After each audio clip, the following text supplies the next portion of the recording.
दोस्तों, आज महान यूनानी विचारक, राजनीति विज्ञान के पिता अरस्तु के दास प्रथा संबंधी विचारों का विस्तृत रूप से अध्ययन करेंगे।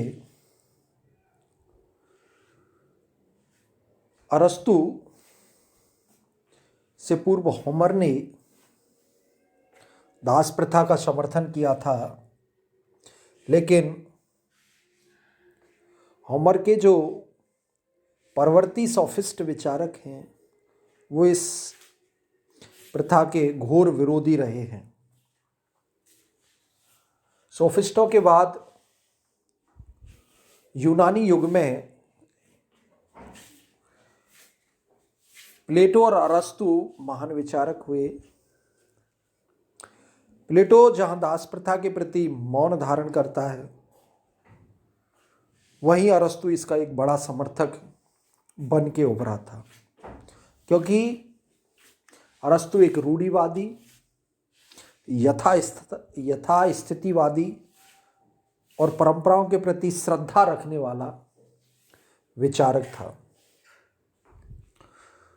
दास प्रथा पॉलिटिक्स के भाग फर्स्ट में विस्तृत रूप से वर्णित है।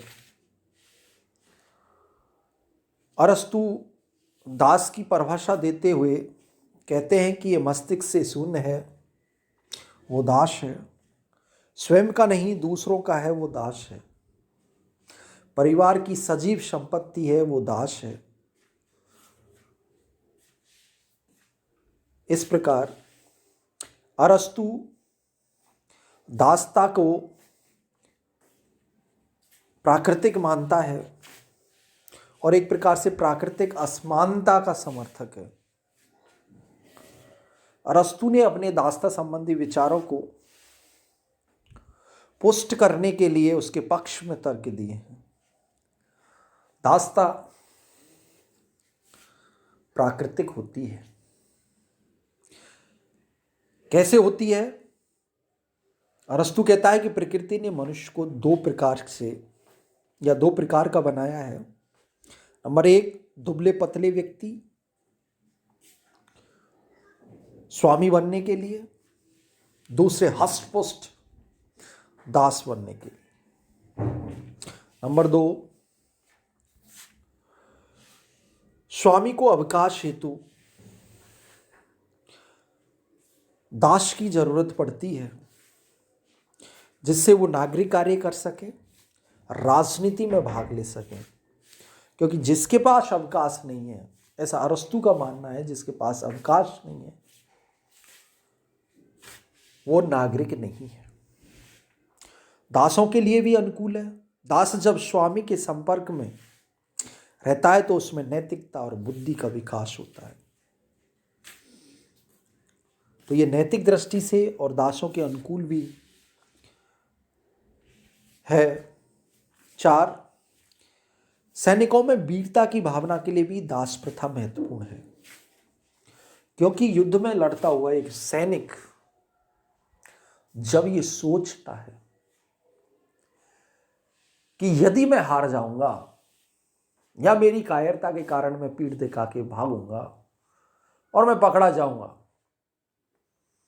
तो मुझे दास बना दिया जाएगा। तो इस दासता के भय से वो अपने सर्वश्रेष्ठ बल का प्रयोग करते हुए वीरता का प्रयोग करते हैं और युद्ध को जीतने में कामयाब होते हैं।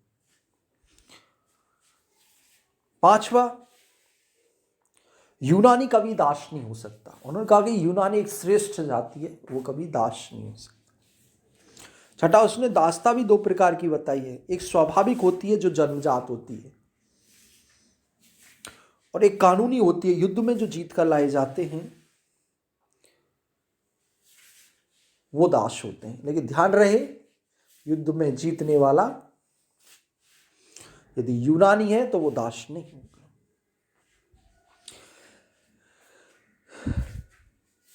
इन तर्कों से ये बात प्रकट होती है या ये निष्कर्ष निकलता है कि अरस्तु दासता का समर्थक है, लेकिन वो क्रूर दासता का समर्थक नहीं है। नंबर 2, दास को उचित संरक्षण देते हुए उसे पुत्रवत व्यवहार स्वामी द्वारा किया जाना चाहिए, ये भी उन्होंने कहा है। 3, दासों में बुद्धि आ जाए तो उन्हें मुक्त कर देना चाहिए, अर्थात दासता पारिवारिक नहीं है, वंशानुगत नहीं है। दासों में बुद्धि आ जाए, उन्हें मुक्त कर दिया जाए।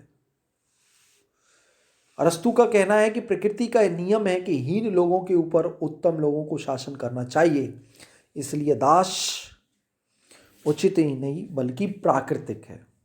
इस प्रकार प्राकृतिक असमानता के सिद्धांत का दास प्रथा के संबंध में बड़ा समर्थक अरस्तु रहा है। Thank you.